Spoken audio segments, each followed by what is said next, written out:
Hello arcade gamers, and welcome back to BiggggyD's Arcade. Want to welcome everyone back for my 12th episode of Chill and Chat. This is more of a just chill, laid back, 20-25 minutes where I discuss home arcades, but I also do other products as well as retro gaming and console gaming, and just kind of give you some, of my insight and opinion on these products, and just a more laid back, let's have fun and chat home arcades.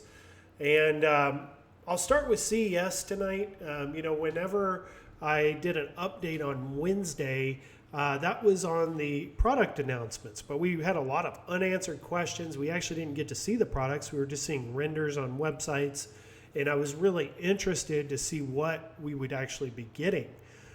So what we saw first was the Wheel of Fortune CasinoCade. That's like the one product that Arcade1up has never done before, that they are completely new to, that had probably the most unanswered questions, and just was the one product that everyone really wanted to see. And it was kind of unfortunate because we didn't get to see it through our own community. We had Kongs Are Us there. We had Console Kits, Justin from Console Kits there. And also Rexer from the Rexer show was there. And none of these individuals were able to see the CasinoCade, which I found just shocking. I didn't really understand why. And I had my thoughts on why. And I'll tell you why. I believe that Arcade1up feels that this product, it has a target audience. There's a specific audience of people that they want to market this towards, and it is not the home arcade community. All right, even though it is an Arcade1up product, they do not feel that they should focus their marketing dollars and attention on the home arcade community. So they want to appeal. They want this to appeal to a mass audience, a different dynamic and demographic of people. And that's going to be, I believe, like your gamblers, your older crowd, so retired, seniors. And I feel like the way they could probably get that across to would be through major websites that cover all different types of electronics, not just home arcade. So they allowed CNET, which is a major consumer technology website, company out there that does news and does promotes companies like Arcade1up and their new products. And they sent one of their employees to Las Vegas, and they got an exclusive look at the CasinoCade. We believe this was the only person that has actually seen this up close and actually got to play it and see what it's all about.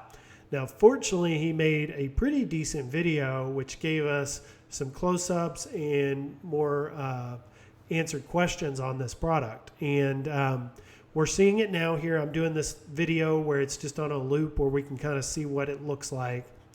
And these are just snippets from his video where we get to see it up close. And what we're looking up there at the top is the wheel, which does not move. It looks like it's got two speakers, which I believe are going to be the same ones that I have in my Arcade1up pinball. It's got a small screen there up at the top, and then it's got a 10.1 inch screen, which is your main screen there at the bottom that we're looking at, where it says look up. And then it's got these flashing lights in the bezel. The flashing lights are really cool. I like that idea because the screen is so small. The lights will add to that and just make it feel bigger. But I am a little disappointed in that the letters below there do not change. And I was hoping that those changed with the game, but it's going to say, I'd like to solve this puzzle, and that will not change. And the lights behind those letters do not have any meaning. They're just randomly flashing, it looks like. So a little disappointed with that, but keep in mind this is a first product. They've never done these before. Like we've seen with the Gen 1 arcade till now, they progress each year. They get better. over time. And I definitely think that the CasinoCade will do the same.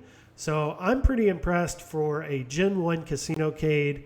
It looks really good. I've gone over the games with you on Wednesday. It's got like 4 Wheel of Fortune games plus a bunch of other card games and casino games it looks like you can play as well. But I am concerned about the size of the screen, and I'm concerned also with, is that screen large enough at 10.1 inches to be enjoyable? It appears that CNET enjoyed it. He liked it. If you're right in front of it, just sitting, directly in front of it, it could be okay and get the job done. So time will tell when we get more reviews and get to see this up close. And particularly people in our community, because we're pretty critical of, things that they do wrong. And we critique these pretty hard. So I'm interested to see someone in our community get a chance to do what CNET got to do. And like I said, it's just shocking that Kongs R Us and Justin at Console Kits didn't get the opportunity to play with this thing. To have them take it out of the room before they got there is just a complete shock to me. But, I got to put myself in the shoes of the marketing department. And being that we are overly critical and we critique these a little more than the average consumer is, it may be in their best interest to do what they did. But next, let's take a look at this Infinity Game Board. So this Infinity Game Board was something that I had gone over with you guys on Wednesday, and I had said that I was actually pretty happy with the size, and I like the idea of it being more portable, being able to move it around, and also bringing the cost down. I said if this was $300 or less, it's going to be successful. People will purchase something like this. But a lot of my questions were answered whenever CNET and also Console Kits and BKongs did their close-up with it. And we learned that it does not have a battery. So if you're looking at this video and you see a cable running from the Infinity Game Board to the wall, that's because it has to be plugged in, which is absolutely does not make any sense. They want it to be more portable, but it doesn't have a battery in which you can move it around. So I do not see good things for this. I do not think that was the way to go. They definitely should have included a battery, because now what's the purpose? You see the 32-inch below him, which currently at Sam's is $599. Why is someone going to pay $100 less for one that's half the size and still has to be plugged in? I just don't see it. I don't see a audience for this. And then to top it off, they're trying to ask $500 for it.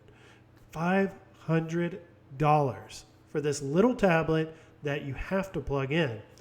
They say it's because it's got 50 included games, but I just don't see the value in it. I don't see a $500 value in this.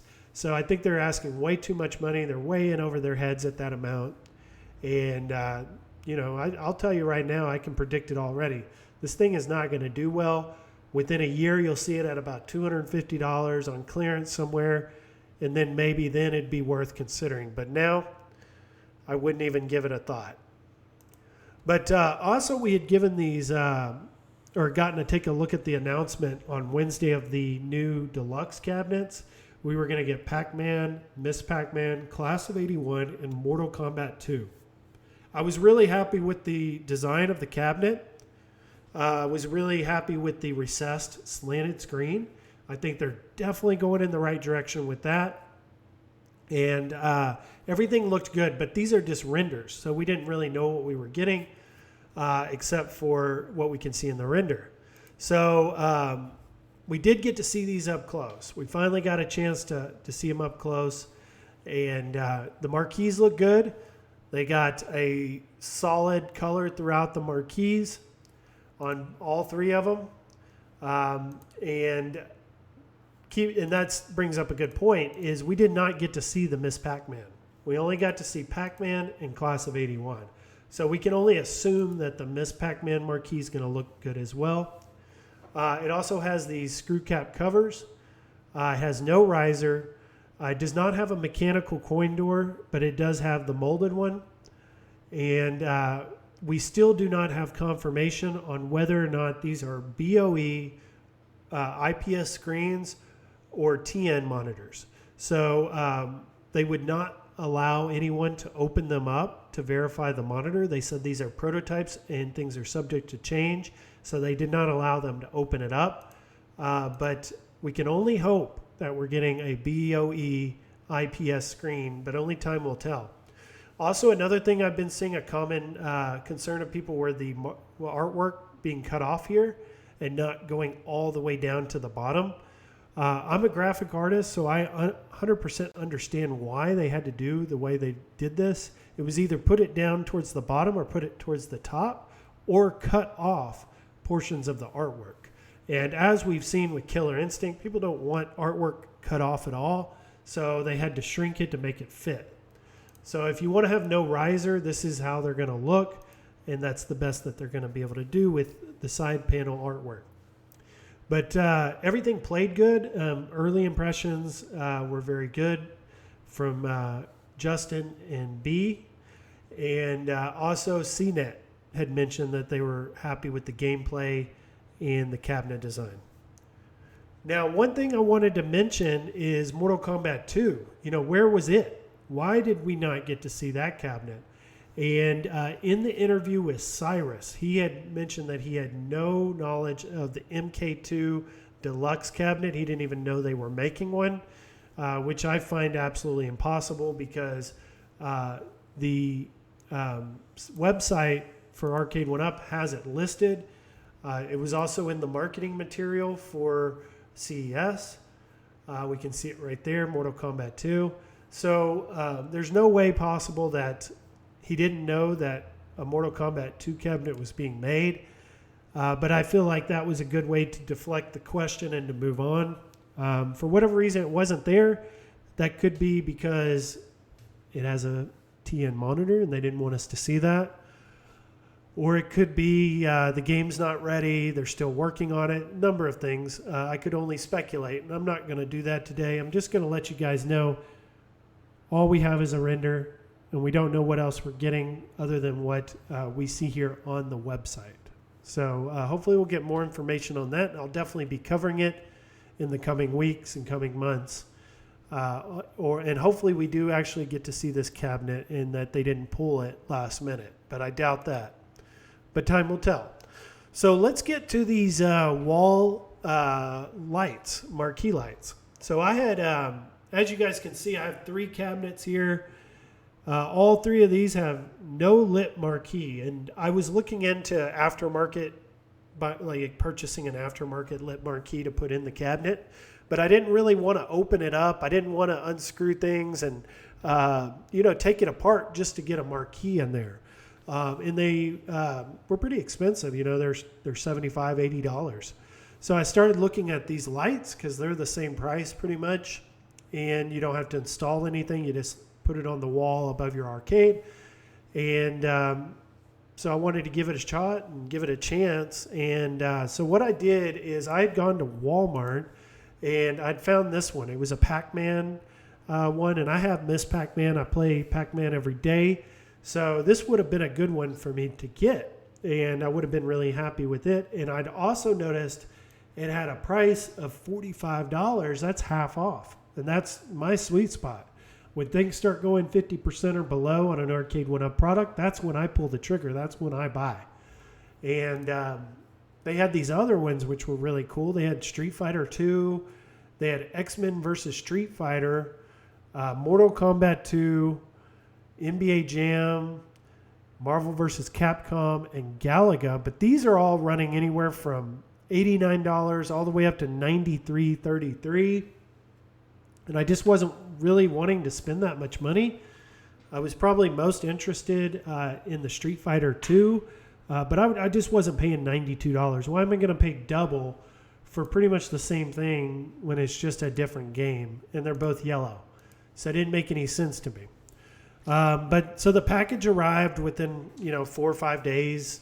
Paid $45 for it. I was pretty happy with that.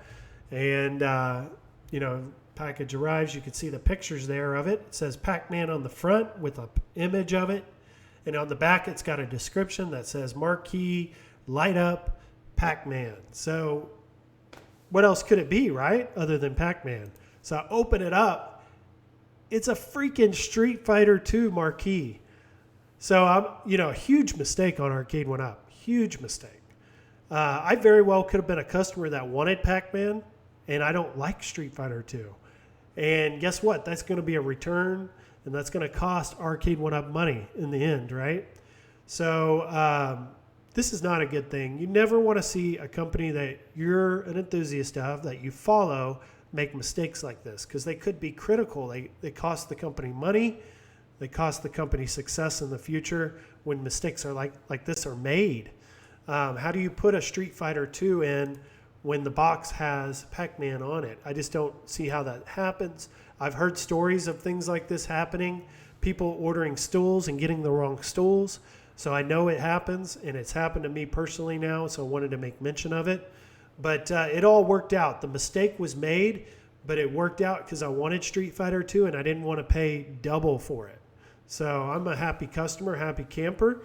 And definitely, if you're out there listening, John D. Cyrus, if you watch these videos, please, try to get these things under control. And I know it's important to you. But next I want to move on to PlayStation. So I'm a PlayStation 5 owner. I've owned all the PlayStation systems except for PlayStation 4. I skipped that one. But it had a VR. It was a PlayStation VR, which I would have been interested in if I had one, but I didn't have the PlayStation 4 to go along with it. Well, now they're coming out with the VR 2, which is made for my version, the PlayStation 5. It's more advanced. They've made improvements with it. And I was really happy to see that Sony was going to be at CES, and I knew that they were going to be advertising the VR 2, showing it, because it's just right around the corner. And they did some time speaking about it, and had pretty much said it is only going to be made for the PlayStation 5 games. So if you have any VR games for the PlayStation 4, it will not work with this new one. So if you have the previous one, just keep that in mind. But I feel like it's a good time. I've never owned a VR headset before, so I feel like this is a really good time for me to move on one, being that it's Sony. I trust Sony. I feel like they know what they're doing. And then this being their second one, they're making improvements on the previous one. This will probably be a good one to get in on and to start with. Now, keep in mind, this one is wired. It's not a wireless one. So you will be wired in the whole time that you're playing. But it's going to have really good games to play like we're seeing here. Gran Turismo 7, which came out last year. And to be able to play it in this immersive experience in VR, I think it's going to be a lot of fun. And instead of buying an arcade here early spring, I'm going to purchase this. It's $550. And that will allow me to create more content for the channel, but also give me more variety in what I play. I have my arcades, I have my handhelds, I have my consoles. I'll now have another option in now VR. So that'll be a lot of fun. Really looking forward to making content and creating that for this channel. So if you guys are interested in these, I'll go back to these marquees. They are at walmart.com. But if you were looking to get it for half off, definitely search for the Pac-Man, because that one's the one that we have the deal on right now. But to close out the Chillin' Chat today, I wanted to go over deals. So we have now our 2022 cabinets with now our new deluxe cabinets coming. And what that means is savings on last year's models, which are the legacy cabinets. So the way I found deals is I just go to Google each day and I just type in Arcade1up, nothing else, and I'll hit enter. And what these cabinets that come up here right at the beginning, right here, are your best deals typically. And we're noticing now, like the black Miss Pac-Man is now down to $3.99. We're also seeing now the Mortal Kombat 30th is down to $3.99. So that's just kind of like the standard pricing for the legacy is the $400 or less. Same with Yoga Flame. And then the Dig Dug and the Dig Dug is still $2.99, and then the Pac-Mania is $3.99. So these are going to be the ones that I'm going to be keeping an eye on over the coming weeks, because I feel like these are going to be the ones that we're going to see dropping down to potentially $2.99 or less. So I'll be keeping everyone aware of when that pricing happens. So make sure to continue to follow and be subscribed to the channel, because as soon as I see a good price, I'm going to let you guys know as soon as I see it. But also, I would say the best deal I've found today at the making of the Chillin' Chat is probably going to be this Mortal Kombat 30th anniversary at $3.99, because you're getting $80 in Kohl's Cash, bringing it down to essentially $320 if you're able to use that Kohl's Cash, which would allow you money to upgrade the screen. So this is one that's definitely on my radar going into next week. So if you're interested in that one, continue to keep track of any community posts that I make, because I'll be posting that as soon as I see it. But I hope everyone has a good start to next week. I hope you guys have enjoyed the Chillin' Chat. Make sure to put down in the comments and make sure to like the video. And I'll see everyone out there in the next video. Bye-bye.